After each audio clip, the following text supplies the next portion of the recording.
तो दशरथ के बेटे राम की तो कहानी है नहीं है, लेकिन वास्तव में अगर देखा जाए तो आत्मा राम की ये कहानी रामायण के रूप में है।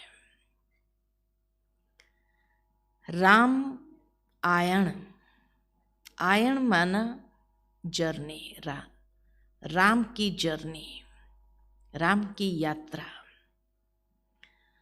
तो आत्मा राम की यात्रा किस तरह से होती है संगम युग पर, इसकी ये कहानी है। इसीलिए दिखाते हैं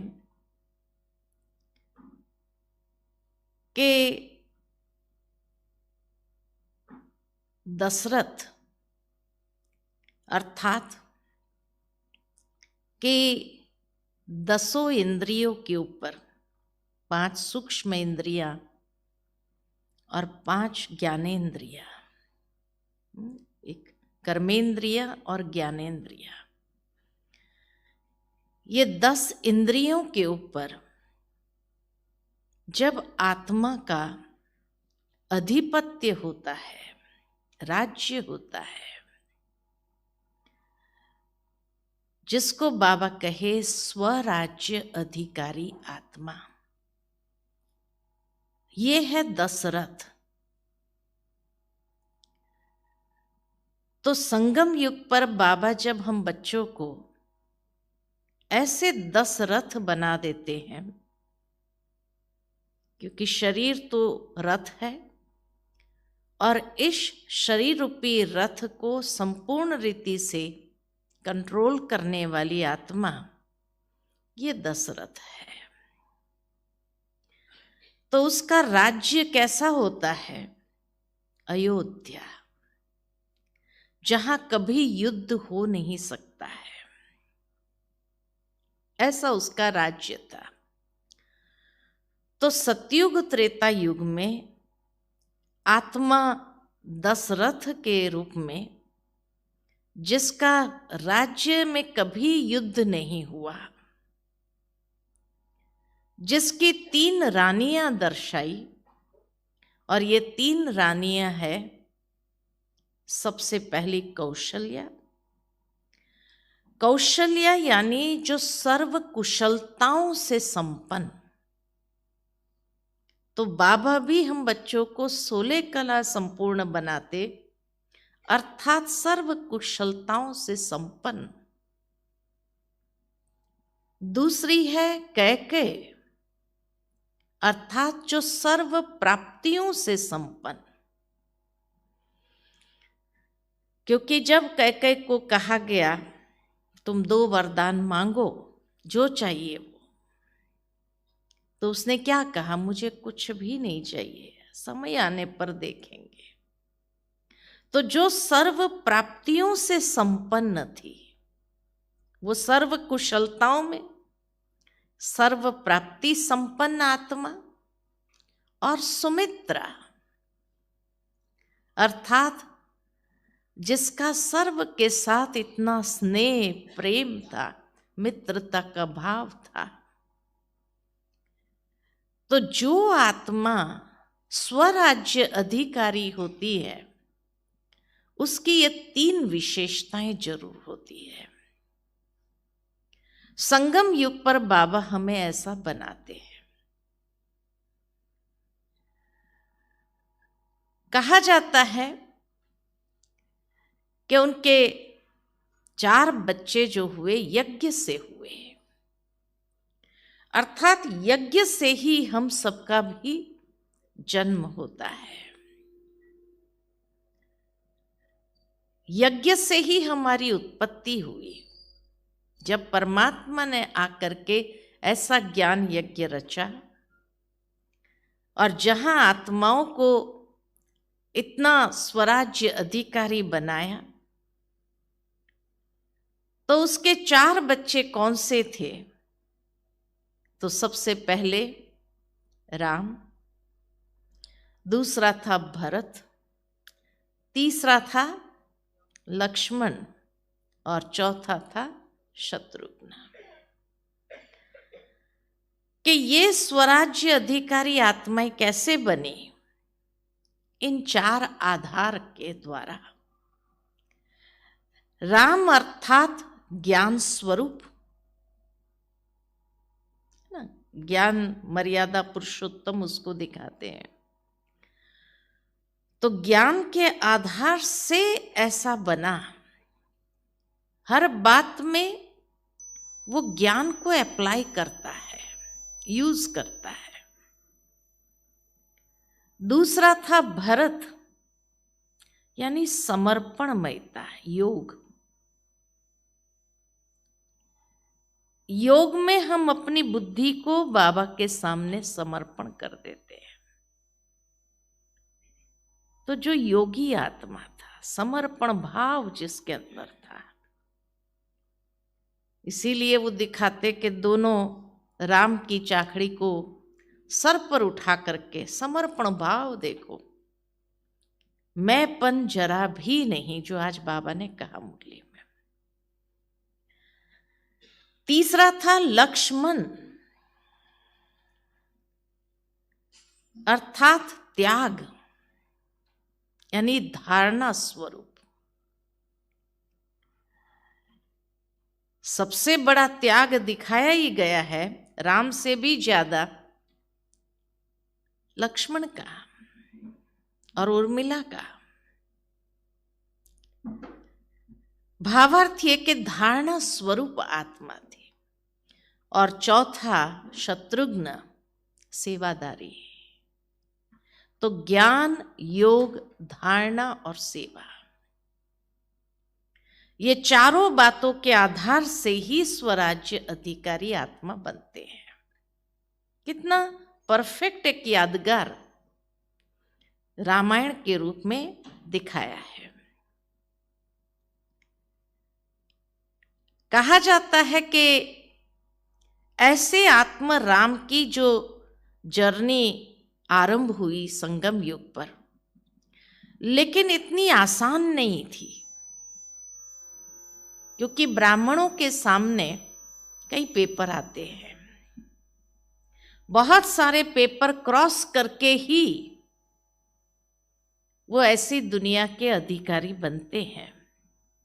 अयोध्या के अधिकारी, कि जिस समय सारा भारत क्या सारा विश्व ही अयोध्या था, ऐसे अयोध्या के मालिक बनते हैं। लेकिन उसके लिए उसको बहुत सारी परीक्षाओं से गुजरना पड़ता है। कौन सी परीक्षाओं से गुजरना पड़ता है? तो बाबा कई बार जब मुरली में कहते हैं कि बच्चे माया से सावधान,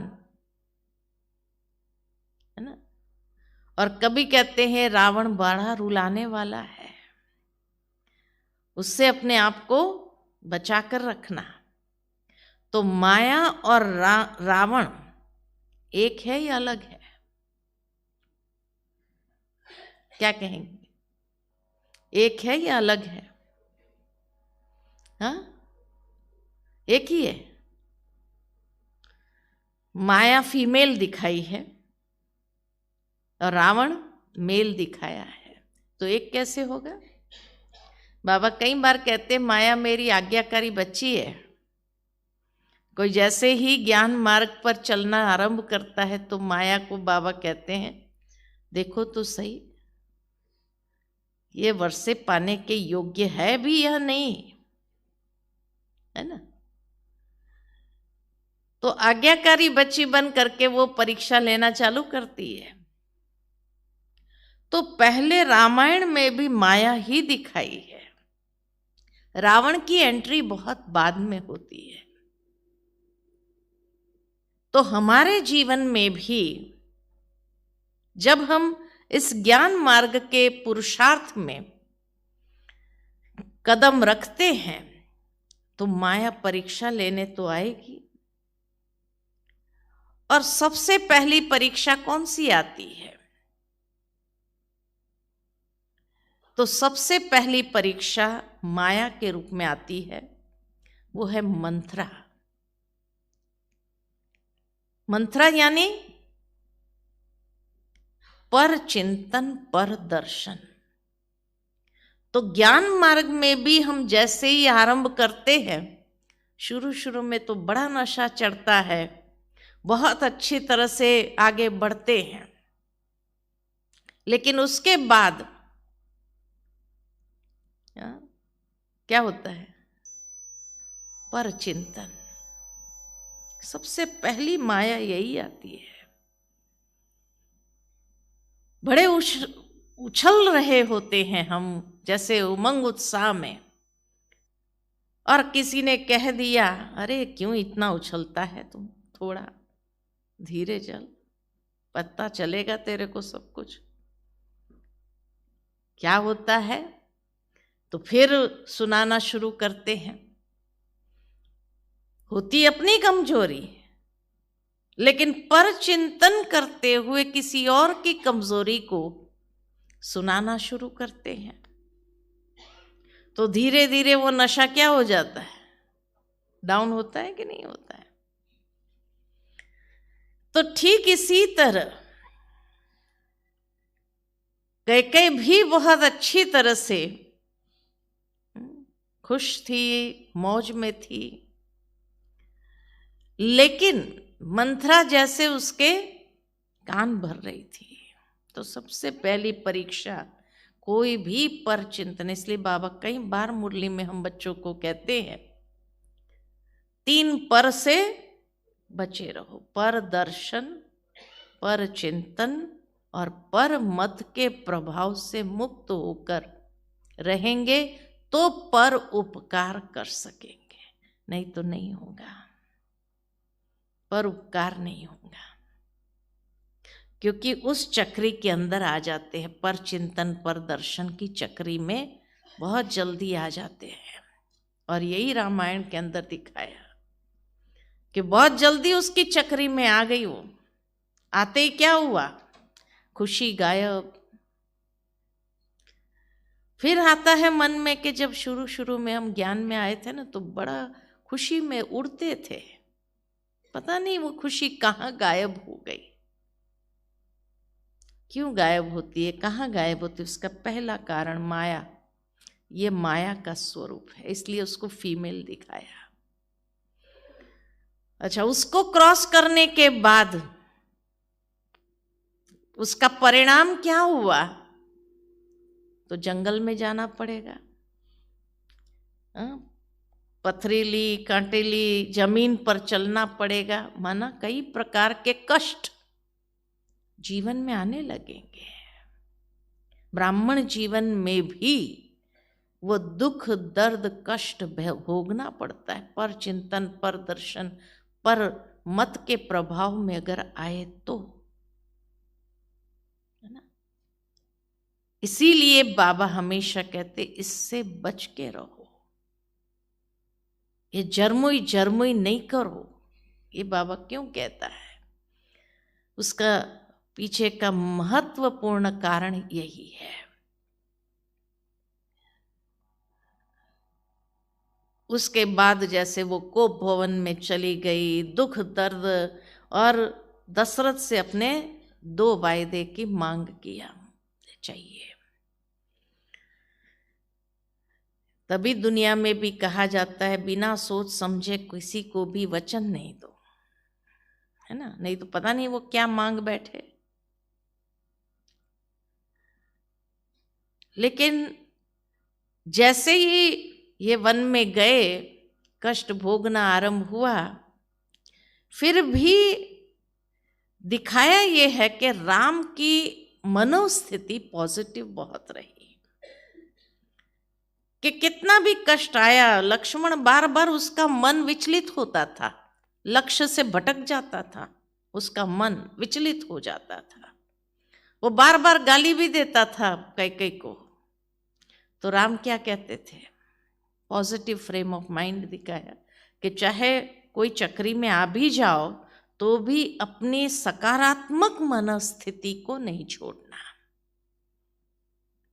तो सकारात्मक मनस्थिति होगी तो कैसी भी जर्नी में जो भी बातें आए भी, तो भी उसमें आप कैसे रहेंगे? हाँ? फिर भी अच्छे रहेंगे। इसीलिए वो बार बार गाली देता था लक्ष्मण विचलित होकर के, तो दोनों कैरेक्टर दिखाए कि किस तरह से जो मन से विचलित हो जाता था वो ब्राह्मण जीवन में भी संतुष्ट नहीं है, उसकी यात्रा संतुष्ट पूर्ण नहीं होती है। तब राम कहता है कि नहीं, आज माँ कैकेयी ने अगर हमें जंगल में भेजा तो हमें ऋषि मुनियों का दर्शन करने को मिल रहा है। माना नेगेटिव में भी पॉजिटिव देखो, ये भगवान हमें सिखाता है। परमात्मा राम आकर के यही शिक्षा देते हैं। फिर दूसरी परीक्षा आती है माया के रूप में, कौन सी? सुपर्णखा। सुपर्णखा यानी फैमिलियरिटी, नाम रूप की बीमारी। तो पहले पर चिंतन आता है, फिर नाम रूप की बीमारी।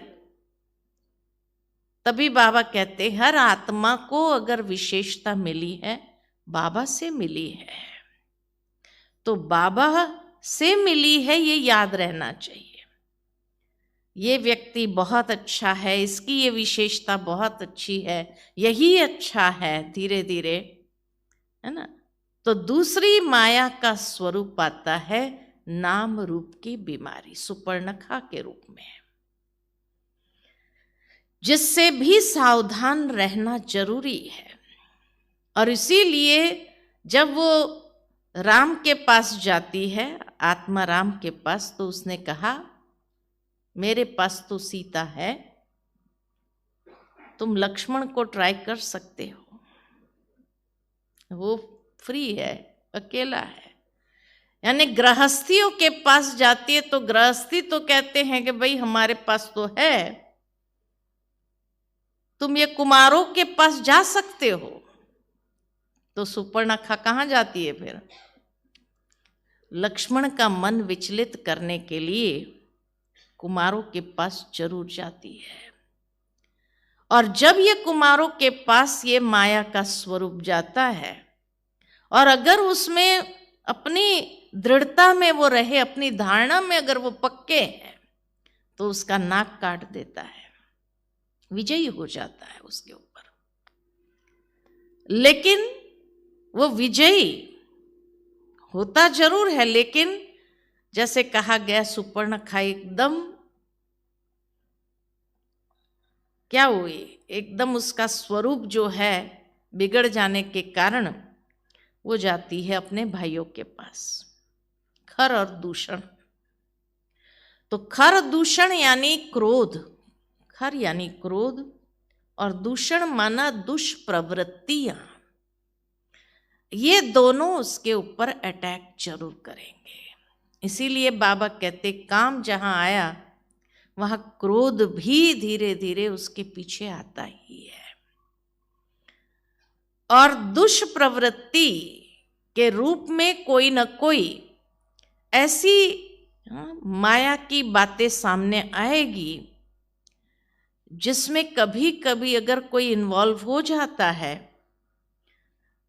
तो उससे उसकी अधोगति होना स्वाभाविक है। लेकिन उन दोनों के ऊपर भी विजय पाना आवश्यक है। जब उनके ऊपर भी विजय पाया तो तब सुपर्णखा जाती है रावण के पास, तब रावण की एंट्री होती है।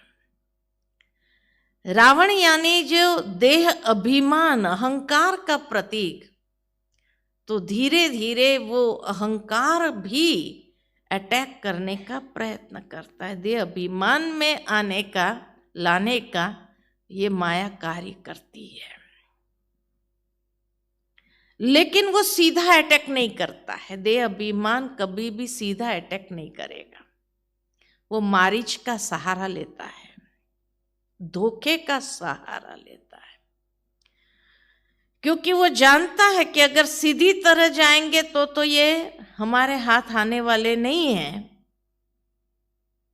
क्योंकि परमात्मा का हाथ पकड़ा हुआ है, तो इसलिए वो धोखे का रूप धारण करके आती है। तो मारीच आता है बहुत सुनहरी हिरण के रूप में। तो आज ब्राह्मणों के सामने भी सोनी हिरण कई रूप में आता है। आकर्षण जहां हो उस रूप में आता है। तो चौथी परीक्षा है आकर्षण। आकर्षण से अपने आप को बचाओ, चाहे वो चीज वस्तु की आकर्षण हो, चाहे वह व्यक्ति की आकर्षण से अगर बच भी गए तो चीज वस्तु की आकर्षण ये चाहिए, है ना। तो सोने हिरण का रूप देख करके सीता ने क्या कहा, ये चाहिए। तो चाहिए की चाहना ब्राह्मण जीवन में भी आरंभ होती है। ये चाहिए, भले सेवा के लिए चाहिए, है ना, तो चाहिए। तो किससे हम ये करते हैं, चाहिए मुझे ये चीज, किसको मिन्नत करते हैं, राम को। सीता ने भी राम को कहा मुझे ये चाहिए। राम ने क्या कहा, अरे ये चाहिए मुझे। तो ब्राह्मण बच्चों को भी अगर कुछ चाहिए तो क्या करते हैं, योग लगाते हैं। बाबा को कहते हैं बाबा ये चाहिए, इतनी इच्छा मेरी पूरी कर दो। फिर मधुबन आकर के भी कई ब्राह्मण हमें क्या कहते हैं पता है, बाबा हमारी हर इच्छा पूरी करता है, हर बात सुनता है। कोई भी हमें कोई भी चीज चाहिए ना, हम बोलते नहीं किसी को, हम बाबा को ही कहते हैं, बाबा पूरी कर देता है। करता है ना, पूरी करता है ना, अनुभव है ना, पूरी करता है ना बाबा। तो आकर्षण में आते तो है ना, ये मारीच का आकर्षण से बचे रहना। शुरू में तो बाबा पूरी करता है, लेकिन वो कहाँ ले जाता है धीरे धीरे हमें। इसीलिए सीता को एक बार में रावण की कैद में नहीं चली गई, उससे 5 गलतियां हुई, 5 गलतियां किया, तब जाकर के रावण उसको उठाकर ले जाता है। खाली सोने हिरण दिखा उसी के कारण वो नहीं चली गई रावण की कैद में। पहले तो आकर्षण हुआ, कितना सुंदर ये सोनी हिरण है, फिर हमें चाहिए। जब चाहिए कहा, अच्छा राम ने सोचा ठीक है चाहिए तो पूरा कर देते। लेने गए, पीछे दौड़े तो मारीच ने राम का ही आवाज निकाल करके दूसरा धोखे का स्वरूप, हे लक्ष्मण बचाओ बचाओ। तो दूसरा सीता ने उस आवाज को परखा नहीं, पहचाना नहीं कि यह आवाज राम का नहीं हो सकता है। लक्ष्मण कह रहा है, लक्ष्मण को कहा जाओ तुम जाओ, राम बुला रहे हैं। कहा नहीं, मैं जानता हूं राम कितना समर्थ है, वो कभी पुकार नहीं सकता है, वो सर्व समर्थ है। तो दूसरा पहचाना नहीं कि ये राम का आवाज नहीं है और ये कोई माया का ही आवाज है। इसी तरह कई ब्राह्मणों को भी जब ऐसे आकर्षण के वश हो जाते हैं, फिर क्या कहते हैं, हमको तो बाबा की टचिंग हुई। तो बाबा का आवाज है या माया का आवाज है पहचानते नहीं है। अमृत वेले हमें टचिंग हुई, हमें तो बाबा ने ऐसा संकल्प दिया, ये संकल्प दिया, तो पहचाना नहीं ना। अरे ये माया का आवाज है, बाबा कहते हैं कई बार मुरली में कि आप ये मत समझो कि ये भगवान का आवाज है, ये टचिंग भगवान की है, लेकिन भगवान की टचिंग हो नहीं सकती इस तरह से। माया की टचिंगे है, लेकिन उसको क्या समझ लेते हैं कई ब्राह्मण, बाबा ने हमको कहा ऐसा करो, बाबा ने हमको कहा। तो पहचानने की आवश्यकता है।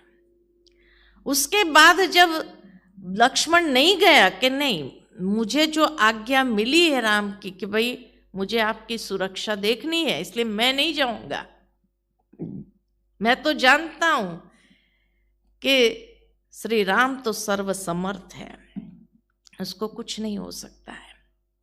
तो तीसरा क्या बोला, अयोग्य शब्द मुख से निकालना शुरू किया कि मुझे पता है तुम्हारी नीयत ही खराब है, यहां तक उसको कह दिया। यानी ऐसे कड़वे वचन उच्चारण किए जो किसी के हृदय को लग जाए। इसी तरह बाबा की टचिंग है कह करके किसी को आपने बताया, कहा, और अगर उसने नहीं माना तो गुस्सा आता है कि नहीं आता है। और गुस्सा जब आता है तो कभी कभी ऐसे गुस्सा नहीं करते हैं, लेकिन शब्द ऐसे निकल जाते हैं जो किसी के हृदय को दर्द पहुंचा दे, दुख दे दे, ऐसे वचन निकल जाते हैं। तो तीसरी गलती, अयोग्य वचन। फिर चौथा, जब अयोग्य वचन निकाला तो लक्ष्मण ने कहा ठीक है मैं जाता हूं, लेकिन लक्ष्मण रेखा खींची कि भाई इससे बाहर नहीं आना। कहा ठीक है। तो उस समय रावण बड़े साधारण रूप में आता है और साधारण रूप में आकर के कहता है भिक्षाम दे मैया। उसको भी पहचाना नहीं, चौथी गलती, उसको भी पहचाना नहीं, और आया कि भाई अपने घर से खाली कैसे कोई जाए, उसको मदद तो करना ही चाहिए। तो बाबा कहे रहम जरूर रखो, लेकिन मर्यादा में रहकर रहम करो, अपनी मर्यादा लांघ करके किसी को मदद करने का प्रयत्न नहीं करो। जो अपनी मर्यादा को लांघ करके किसको मदद करने के लिए जाते हैं तो जरूर फंसेंगे, इसीलिए इससे भी सावधान। तो पांचवा जो कहा कि एक तो रावण को पहचाना नहीं, और पांचवा उस लकीर को क्रॉस करके मदद करने गए। फिर क्या कहते, हम तो मदद करने गए थे, हमें क्या पता, ऐसा भी होता है। लेकिन मर्यादा में रह करके आप किसी को मदद जरूर करो, अपनी मर्यादा को क्रॉस करके किसी को मदद करने का प्रयत्न नहीं करो, है ना। ये बाबा की शिक्षा याद रहे। जब इस रेखा को क्रॉस किया, पांचवी गलती, तब रावण उठा करके ले गया। पहली बार में थोड़ी रावण ले गया, 5 गलती एक साथ में हुई। तो इसीलिए कहा कि कभी कभी हम भी गलती पर गलती, गलती पर गलती, गलती पर, और उसका एहसास भी नहीं होता है। जब फंस जाते हैं तब एहसास होता है कि बाबा ने कहा था। लेकिन फिर उस समय कोई मदद करना चाहता भी है तो क्या होता है, जटायु जैसी आत्माएं अगर मदद करने आती भी है तो वो भी अपने प्राण गंवा बैठते हैं, अर्थात वो भी तकलीफ में पहुंच जाते हैं, क्योंकि रावण का वार इतना भयंकर होता है।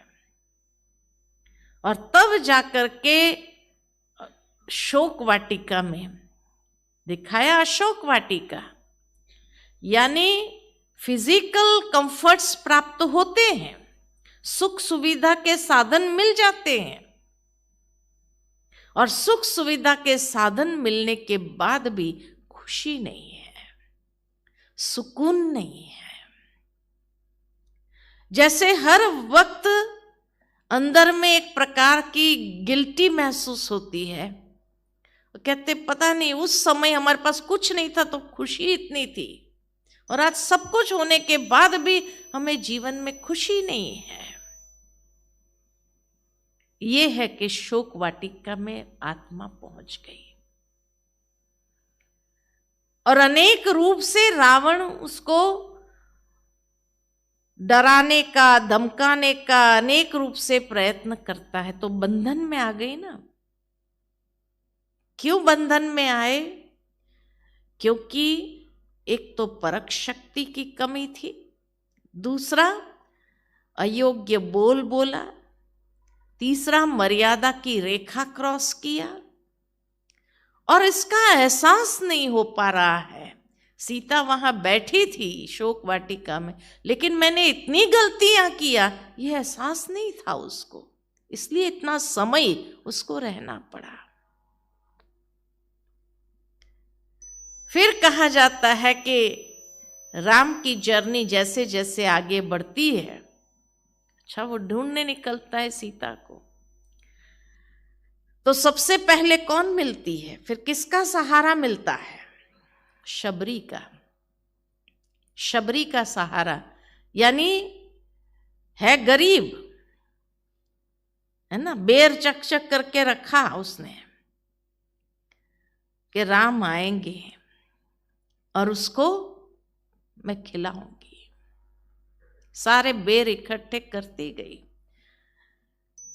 ठीक इसी तरह जैसे आत्मा राम की जर्नी भी आगे बढ़ती है, तो कई बार कई बाबा के गरीब बच्चे भी ऐसे होते हैं जिनके अंदर बहुत भावना होती है, तो कभी भी गरीब बच्चों की भावनाओं को ठुकराना नहीं होता है।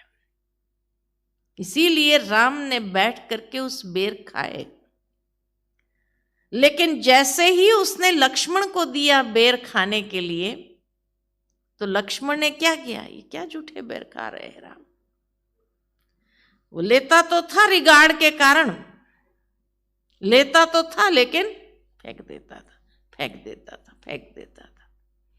और फिर क्या हुआ?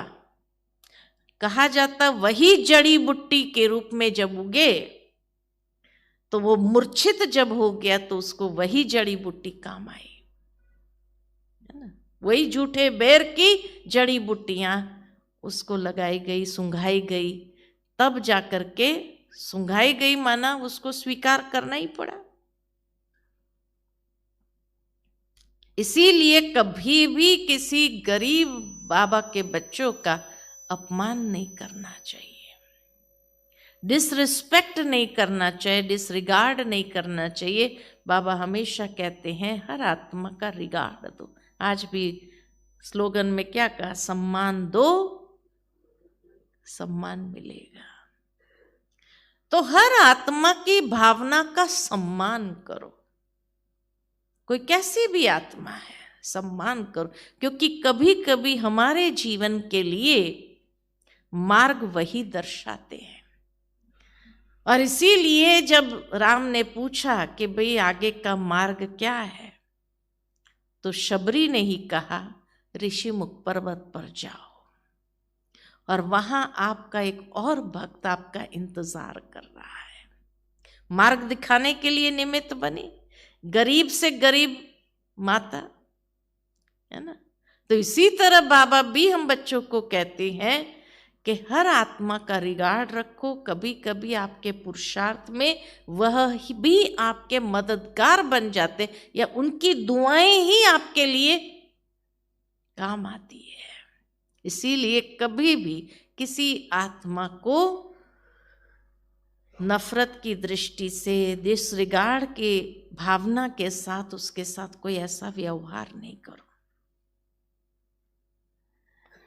तब आगे का गाइडेंस जैसे मिला, मदद जैसे मिल गई, उस आत्मा से भी दुआएं जो मिली, वो कभी कभी हमारे लिए वो दुआएं बहुत काम कर लेती है गरीब आत्माओं की।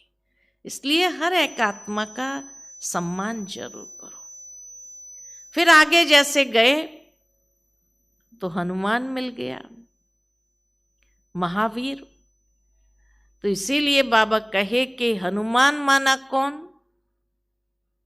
साथी बना हनुमान। हनुमान यानी जिस आत्मा ने अहंकार का हनन किया हुआ था। हनुमान, मान, शान, इन सब का हनन किया था। मुझे मान चाहिए, शान चाहिए, ये अभिमान का जिसने हनन किया वो है हनुमान। और वो मदद करता है।